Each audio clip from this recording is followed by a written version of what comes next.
Oke, selamat sore teman-teman semuanya. Hari Minggu Ahad 17 Agustus 2025. Masih dalam suasana peringatan Hari Ulang Tahun Kemerdekaan RI Republik Indonesia ke-80 ya. Tadi vibe-nya masih vibe kemerdekaan ya. Getaran Independence Day celebrations ya. Hari ini Chatterbox spesial dalam rangka ini 80 tahun Indonesia Merdeka yang mengangkat tema Bersatu Berdaulat, Rakyat Sejahtera, Indonesia Maju. Iya. Ini menarik teman-teman. Menarik karena apa ya? Ada sedikit kita bicara tentang financial quotient, pecahannya dari financial quotient di sini. Tapi jujur, sebagaimana yang tadi pagi saya sampaikan di Sunday with James Cohen Smith Windsor pagi tadi ya. Namanya rakyat sejahtera itu harus diupayakan, teman-teman. Karena kita lihat kesejahteraan rakyat Indonesia saja saat ini tidak terlalu menjanjikan ya. Data dari Bank Dunia saja 65% penduduk Indonesia ini berada di bawah garis kemiskinan. Angka 65% itu bukan jumlah yang kecil, teman-teman. Itu jumlah yang besar. 65% itu bukan jumlah yang sedikit, ya. Dan mayoritas orang di Indonesia ini menderita kemiskinan sehingga untuk mendapat akses ke pendidikan yang layak, akses ke kesehatan yang layak, akses ke pangan yang layak ini masih jauh panggang dari api, teman-teman. Jadi memang kesejahteraan rakyat ini harus diupayakan, bukan hanya sekedar diwacanakan, dipidatokan, disuarakan, diapi-apikan, tapi gak ada tindakan sama sekali. Caranya bagaimana?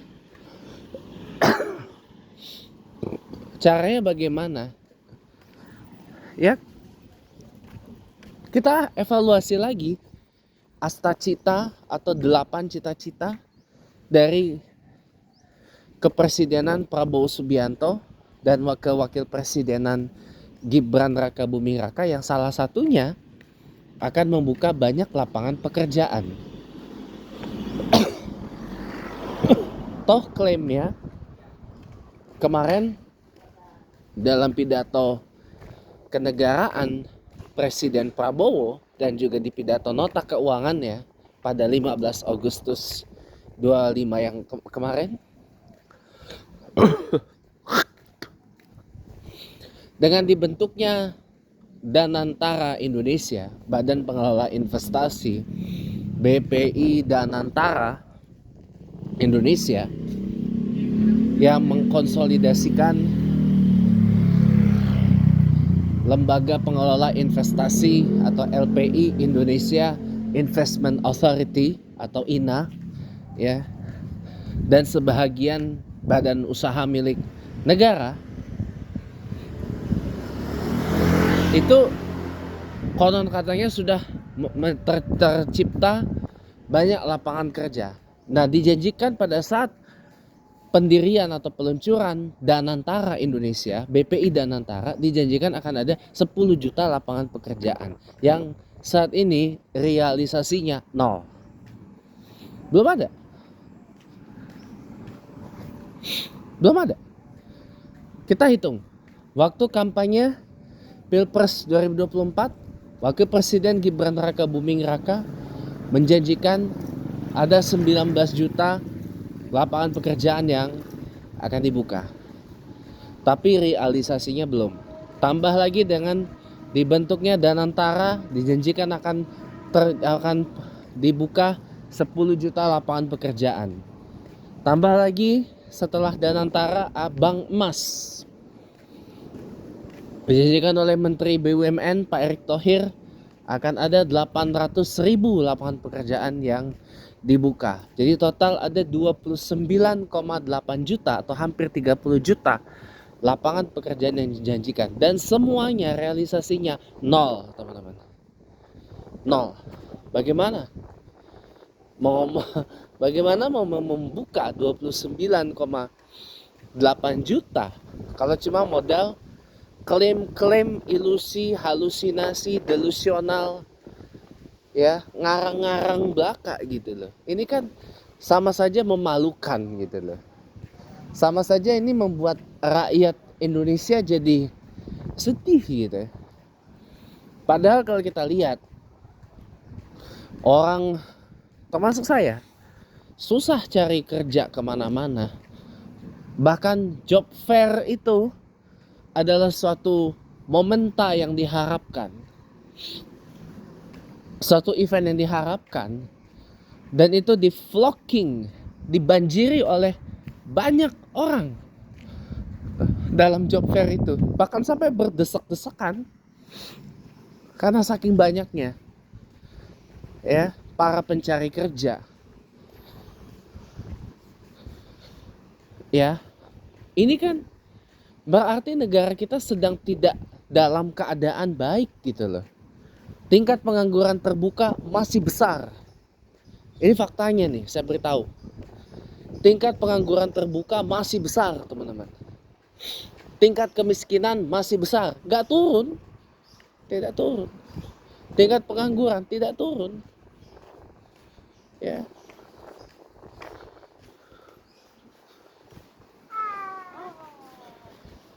Semua karena anggaran untuk ini semua hanya difokuskan kepada satu program yang gak berguna sama sekali sebenarnya.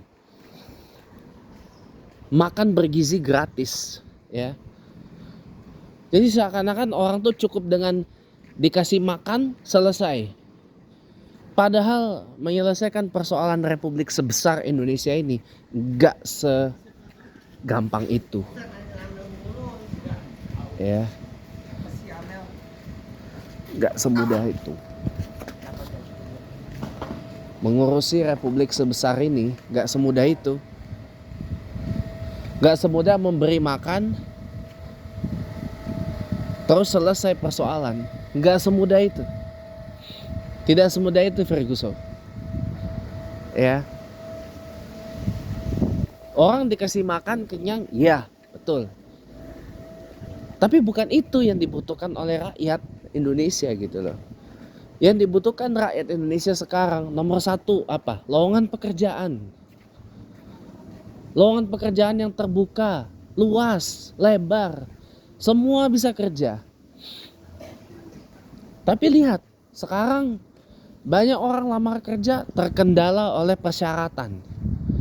Usia, physical appearance, physical attributes, ya. Saya yang berkaitan dengan fisik lah. Kemudian paklaring, pengalaman kerja, kemudian jenjang pendidikan, ijazah, ya, dan seterusnya. Jadi bukan merit system.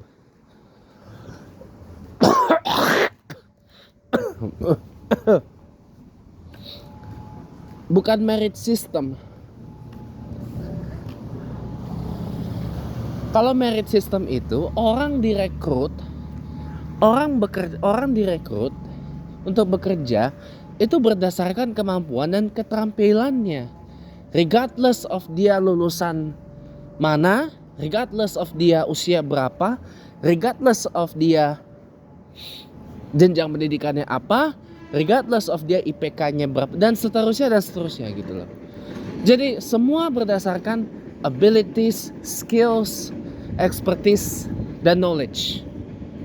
Itu namanya merit system. Nah, kalau itu yang diterapkan, gak cuma sekedar lewat himbauan surat edaran dari Menteri Tenaga Kerja, tapi diperkuat menjadi Permenaker, Peraturan Menteri Tenaga Kerja, syukur-syukur diperkuat lagi menjadi Perpres, Peraturan Presiden atau Kepres, supaya regulasi-regulasi kayak gitu tuh segera dipotong gitu ya. Ini insya Allah saya bilang, saya sangat yakin insya Allah kalau ini yang dilakukan, akan ada banyak banget tenaga kerja Indonesia yang terserap bekerja di dalam negeri.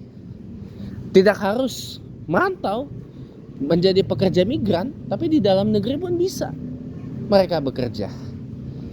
Nah, ini kalau dipikirkan baik-baik oleh pemerintahan Presiden Prabowo, oleh administrasi merah putih Presiden Prabowo, kalau ini dipikirkan baik-baik,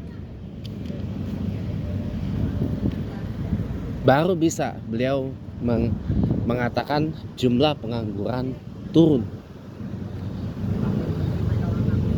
Bener. Kalau ini dipertimbangkan baik-baik oleh administrasi Presiden Prabowo, maka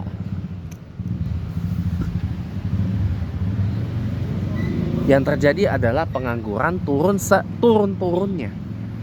Tingkat kemiskinan turun seturun-turunnya. Kenapa? Orang kerja bisa makan. Minimal ngasih makan buat dirinya sendiri, maksimal bisa ngasih makan ke orang rumah. Jangan dibalik, anak dikasih makan, orang tuanya kagak makan. Itu namanya egois, itu namanya kurang ajar. Jadi kalau menurut saya, makan bergizi gratis ini bukan program yang berkaitan dengan kesejahteraan sebenarnya, tapi lebih ke arah sekedar program dimana sebenarnya biar Pak Prabowo ini kepilih jadi presiden gitu loh. Program yang sebenarnya bisa menjadi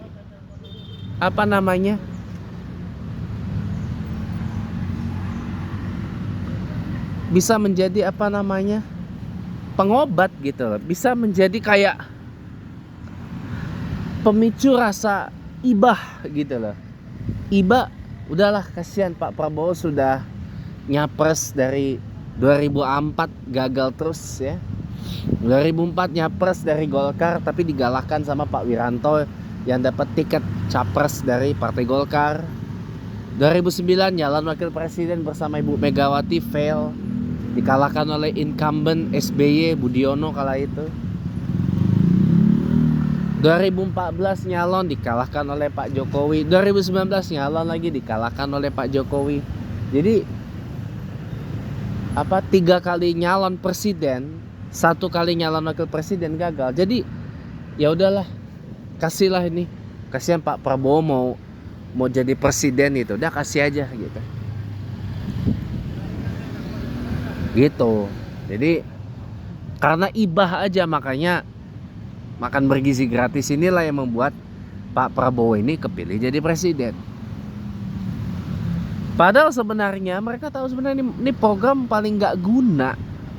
Coba, demi makan bergizi gratis, pajak semua dinaikin, royalti dinarik. Tujuannya satu teman-teman, tujuannya adalah untuk pembiayaan makan bergizi gratis. Ya, 71 triliun anggarannya dan nambah terus. That is why kenapa anggaran untuk IKN diblokir. Anggaran IKN diblokir untuk makan bergizi gratis. Efisiensi anggaran tujuannya untuk pembiayaan makan bergizi gratis. Pajak dinaikin tujuannya untuk makan bergizi gratis. Jangan salah loh. Pajak dinaikin, kita dipaksa untuk membiayai satu program yang mohon maaf lahir dan batin ujungnya seperti yang saya suka bilang. Satu di WC, kedua di tempat sampah atau di jalanan, yang ketiga adalah di ranjang rumah sakit. Itu endingnya dari makan bergizi gratis adalah di 3 ini. Karena makan bergizi gratis ini adalah investasi leher ke bawah.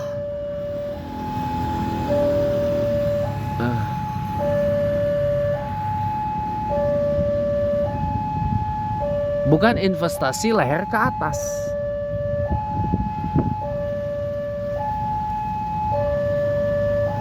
Kalau investasi leher ke atas itu sekolah gratis, kesehatan gratis, modal berwirausaha, ya, modal berbisnis, modal investasi,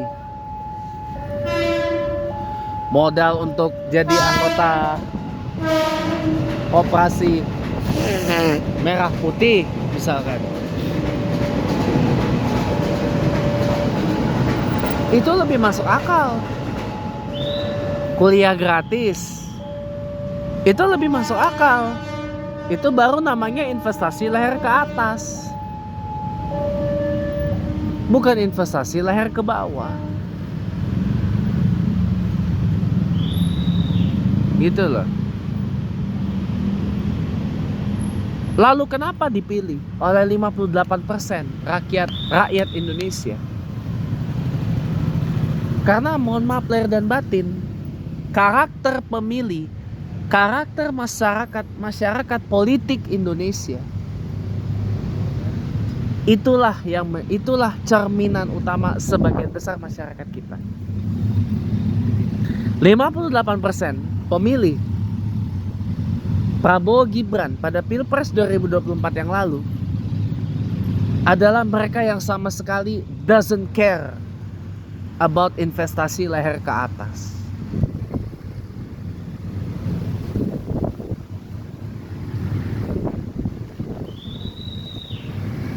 Mereka hanya tahu investasi leher ke bawah.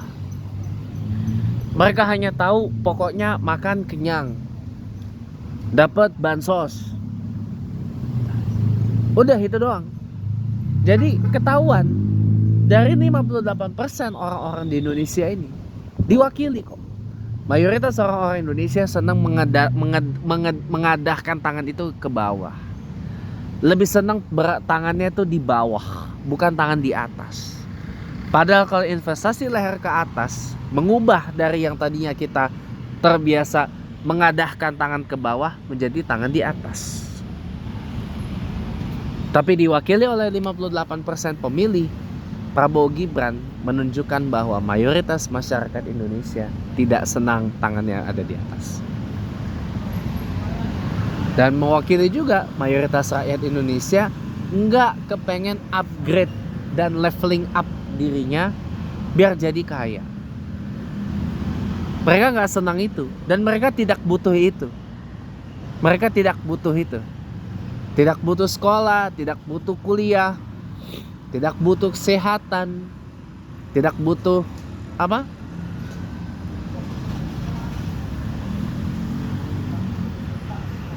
Ya pokoknya tidak butuh sesuatu yang sifatnya produktif lah gitu. Mereka hanya butuh sesuatu yang bisa mereka makan, sesuatu yang mereka konsumsi. Nah ini salahnya teman-teman. Mengapa terjadi hal yang demikian?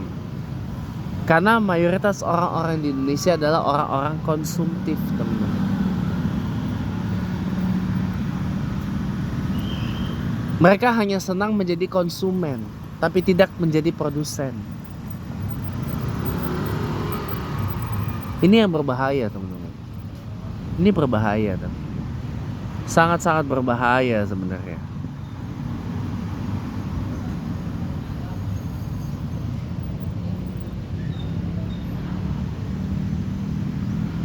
Sangat-sangat berbahaya loh kalau ini terus dibiarkan. Fenomena seperti ini. Coba kita perhatikan. Makan bergizi gratis dengan fenomena yang sekarang.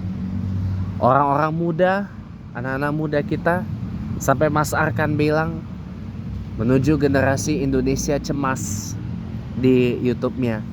Karena ngerekam anak-anak muda di kapal waktu perjalanan pulang dari nikahan sepupunya di Lampung ke Jakarta, ya. Saya pun juga prihatin. Anak-anak muda kita yang sebaya-sebaya saya atau yang di bawah-bawah saya cuma bisanya joget-joget koyok monyet di TikTok. Makanya kenapa di TikTok itu disebut sarang monyet. Karena cuma orang muda joget-joget gitu. Dan mereka nggak peduli dengan situasi yang ada sekarang ini. Ini yang membuat kenapa saya bilang nggak cuma Indonesia cemas ini, tapi namanya generasi Indonesia. Nah lihat tuh, bahaya loh kayak gitu. Ini bukan lagi Indonesia cemas teman-teman, tapi Indonesia lemas. Generasi Indonesia lemas, gil. Generasi Indonesia lemas, ini bahaya teman-teman. Ya, udahlah financial literacy nggak ada, literasi keuangan nggak ada, financial quotient kecerdasan keuangan nggak ada, financial skill keterampilan finansial juga nggak ada. Sudah itu nggak tertarik mengikut self development, pengembangan diri. Wih, Tokyo Metro 6024. Ini kayaknya bukan pemain mainstay deh. Rame loh. Ya karena hari ini diskon transportasi publik 80 rupiah sampai besok kayaknya. Saya belum buka lagi. Jadi apa ya? Ya keprihatinan saya tuh lebih dari sekedar prihatin sebenarnya. Udahlah financial quotient gak ada, financial literacy gak ada, financial skill gak ada. Iya kan?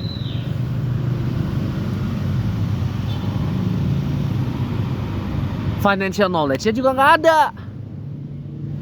Nah ini yang sayangkan. Kalau financial knowledge-nya gak ada, itu disaster. Bencana, tau gak? Jadi mereka gak peduli, mereka hanya ngabisin duit untuk sekedar FOMO, fear of missing out, dan cuma untuk sekedar bisa nge-gift di TikTok atau nge-gift di aplikasi lain. Ini kan, wow, ini danger banget, tau gak sih? Danger banget ini. Bahaya teman-teman, kalau ini diteruskan, ini bahaya sekali.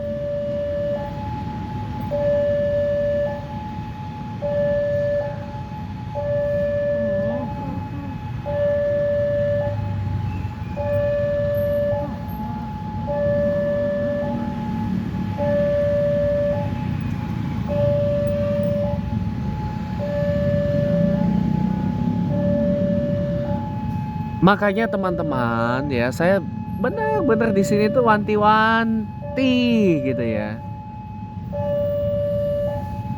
Sebelum menyesal nanti, ya,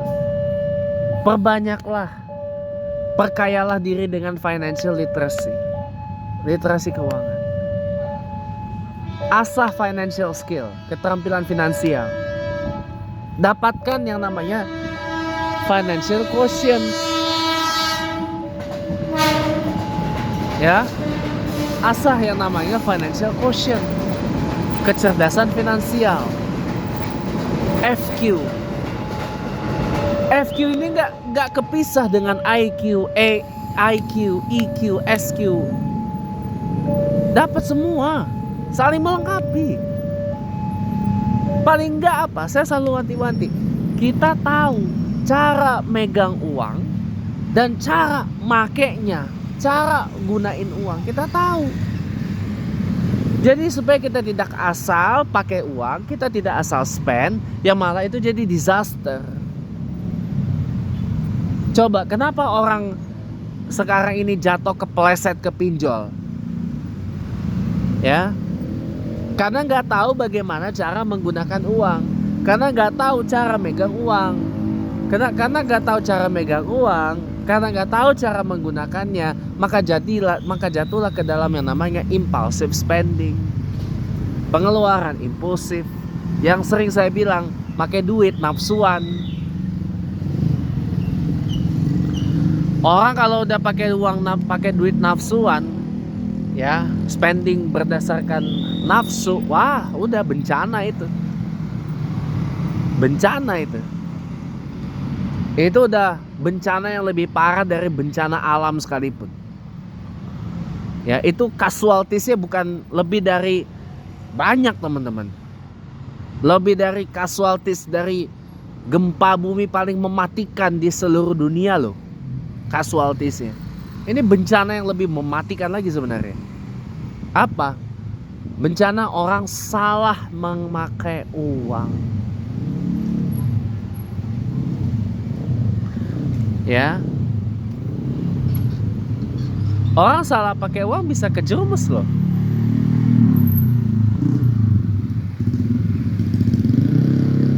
Akibatnya apa coba? Yang lain jadi korban. Yang salah dia, yang lain jadi korban. Yang lain jadi tumbal ibaratnya tuh. Itulah makanya kenapa selalu para orang tua kita bilang bergayalah sesuai isi kantong. Ya, kantong pas-pasan, jangan lakoni hobi yang berbiaya besar. Coba hobi tanaman, hobi hewan, hobi otomotif. Ya, itu hobi yang berbiaya besar, teman-teman. Belum lagi sekarang muncul lagi paddle, apa paddle, tenis ya, tenis paddle tuh saya nggak ngerti. Ya itulah pokoknya lah, saya nggak ngerti. Ya, tenis paddle itu intinya, ya. Itu juga hobi berbiaya besar. Lihat isi kantong, lihat isi rekening bank. Berapa? Cukup gak ini? Kalau isi kantongnya pas-pasan, isi uang rekening banknya pas-pasan, isi dompetnya pas-pasan, ya, mau makan aja kudu mikir, mau makan aja kudu dijatah. Seperti yang dialami oleh orang tua saya tuh. Mau makan aja dijatah, dibatasin. Bagi ayah saya sebenarnya mau pensiun, ya. Nanti serba dibatasin dan sebagainya. Kita jadi korban, kita jadi tumbal. Saya terutama yang jadi tumbalnya. Ya kan? Tahu nggak? Itu kesalahannya di mana? Impulsive spending untuk ikan, untuk tanaman yang kita tahu itu berbiaya besar, teman-teman. Kenapa Mas Arkan uangnya sampai habis ketika bangun rumah? Ya impulsive spending dengan hobi otomotifnya dibandingkan dengan bangun rumah. Untung Civicnya dijual buat tambah dana, tambah uang bangun rumah di sana tuh, di Pondok Cabe rumahnya.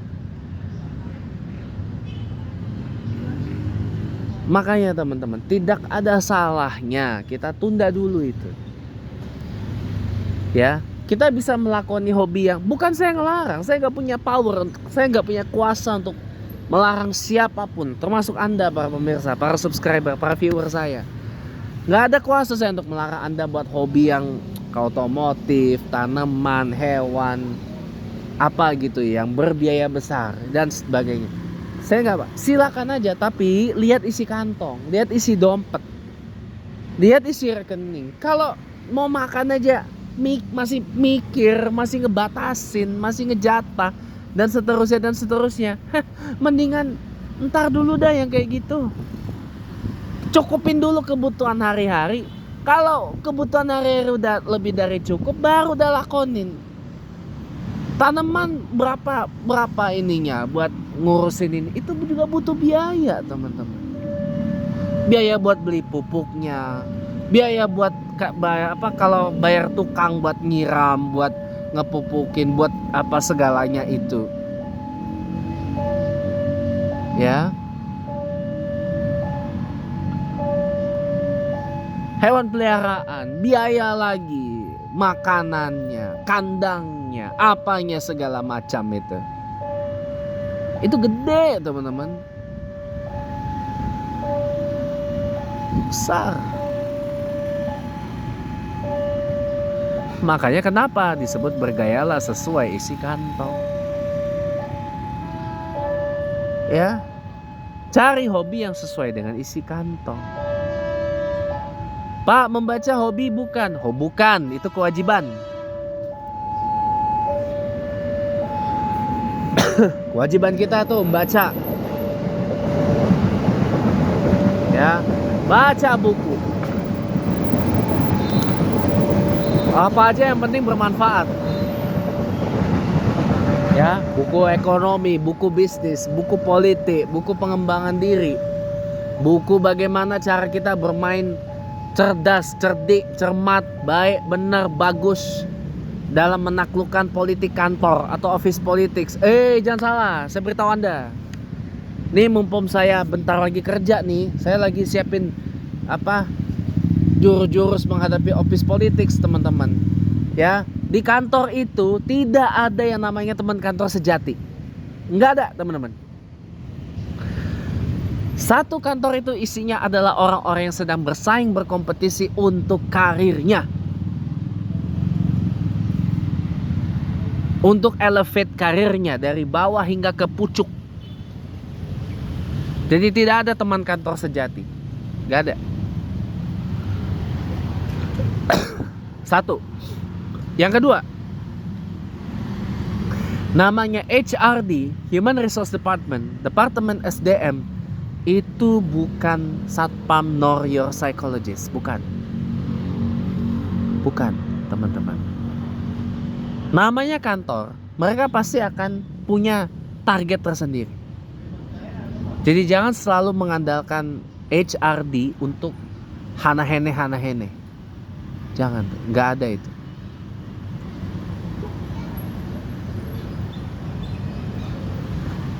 Yang ketiga, ya, antara sesama bawahan itu bisa saling menjatuhkan. Dengan bermodal apa? Bermodal ngejilat atasan.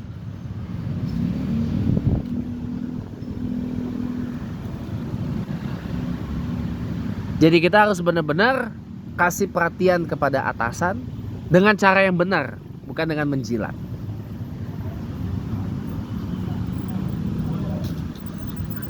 Itu yang paling penting, teman-teman.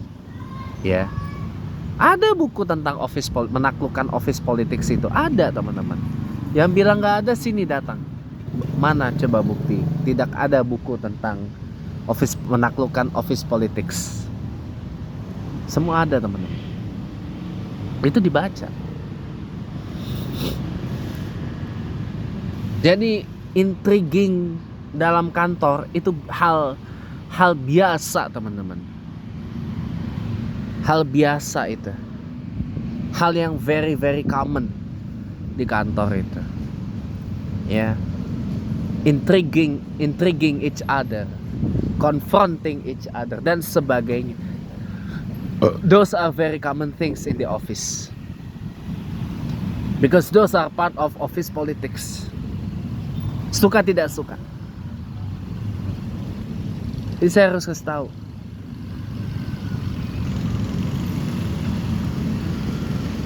Ya.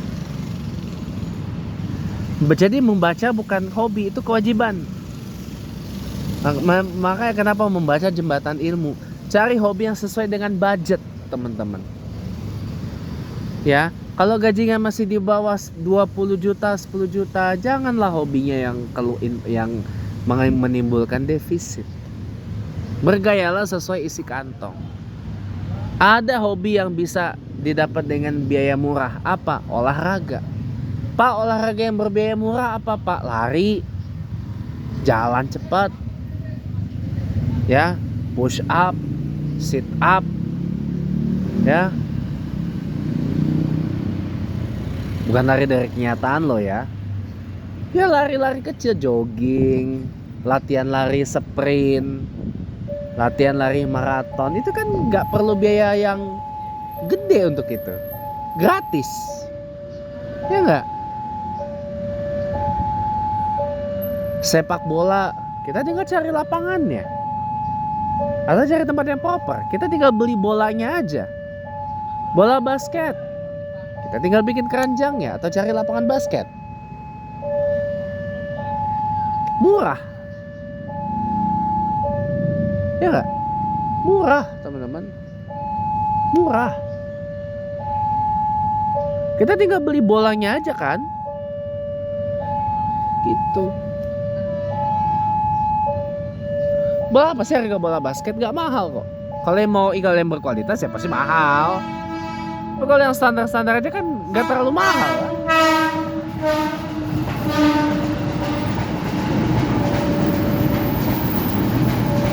Seperti itu teman-teman. Atau hobi fotografi, hobi videografi. Ya. Sekarang nih banyak objek yang bisa difoto, banyak objek yang bisa divideo. Ya. Videografi sekarang banyak apa yang kalau di Jepang tuh disebutnya otaku ya. Otaku, densha otaku, train otaku. Di Indonesia sudah mulai banyak. Orang videoin kereta api, orang ngevideoin mobil super kalau yang main ke Pik sana tuh, ya. Dan seterusnya. Banyak teman-teman. Ya. Itu kan hobi yang bisa murah tanpa kita harus memiliki. Tanpa kita harus keluar biaya mahal. Cukup ini aja HP, ya. Kalau suka ikan, kalau suka dengan ikan macam ayah saya misalkan, ya tinggal cari aja kolam ikan, ya, atau pergi ke misalkan ke SeaWorld di Ancol bayar sekian, atau pergi ke Jakarta Aquarium di sana tuh di Neo Soho Tanjung Duren, ya, Jakarta Barat sana tuh. Udah tuh videoin ikan, fotoin ikan dan sebagainya. Itu kan biaya murah teman-teman. Kita kan cuma tinggal bayar tiket masuk Jakarta Aquarium atau SeaWorld sudah, tanpa kita harus memiliki. Boleh kita milih kalau kebutuhan sudah terpenuhi semua. Makan gak dibatasin, anggaran lain gak dibatasin, ya, pemakaian apapun di rumah gak dibatasin. Nah baru lakonin tuh hobi mahal. Bukan saya ngelarang, saya gak punya power sama sekali, demi Allah. Gak punya kuasa, gak punya power sama sekali saya untuk ngelarang. Gak ada teman-teman. Ya, tapi saya ini karena berkat ilmu dari guru saya harus kasih tahu ini. Jangan melakoni hobi mahal kalau kebutuhan hari-hari aja masih mikir. Jangan. Hobi boleh, tapi yang sesuai dengan isi budget, sesuai dengan isi kantong, sesuai dengan isi rekening. Jangan isi rekening berapa, hobinya bikin defisit. Jangan. Gak boleh. Tidak boleh itu. Tidak boleh. Ya. Teman-teman, ya, ini makanya kenapa saya harus bicara seperti ini. Ini penting. Oh, sana dalam baju 17-an ya.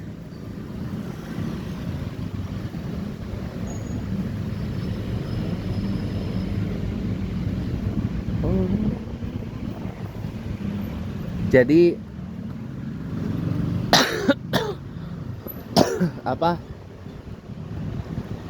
teman-teman, pesan saya di hari yang istimewa ini kalau saya nggak nyampe 45 menit, maaf ya teman-teman ya, karena bentar lagi maghrib sebabnya.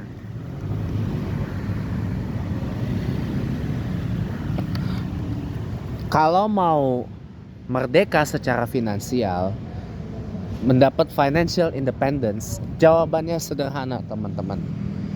Perbanyak investasi leher ke atas teman-teman. Jangan perbanyak investasi leher ke bawah. Ingat, tidak ada kekayaan, tidak ada jalan menuju kaya tanpa usaha. Ingat, tidak ada jalan menuju kekayaan tanpa pengorbanan. Ingat, tidak ada jalan menuju kekayaan, kesuksesan, keberhasilan, kejayaan tanpa 3K. Komitmen, konsisten, konsekuen. Itu gak ada. Kalau tanpa 3 itu kosong semua. Ya. Itu yang paling penting.